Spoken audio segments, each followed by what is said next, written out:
মায়ের কলিজায় আগুন দিও না বন্ধু।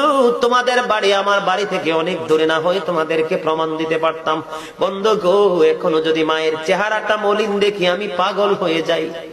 আমি সঙ্গে সঙ্গে আল্লাহকে ডাকি, মনিব পৃথিবীতে যত স্বজন আছে গো, সব স্বজনের চাইতে উত্তম হলো আমার প্রিয় মা।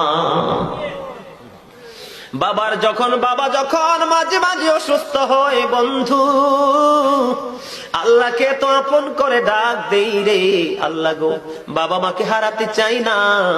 ও বন্ধু, মা দরজার গেটে দাঁড়ায়া থাকে, বাবা নিচে বিল্ডিং এর গেট খুলে দাঁড়ায়া থাকে, কখন আসবে রে সন্তান। এই প্রেমের মানুষ, এই ভালোবাসার মানুষ বন্ধু চলে গেলে আর পৃথিবীতে ফিরে আসবে না। এমন মা বাবার কলিজায় আগুন দিও না। মা বাবার কলিজায় যদি আগুন লাইগা যায় রে, সন্তানের দুনিয়া এবং আখিরাতের ভবিষ্যতে আগুন লেগে যায়।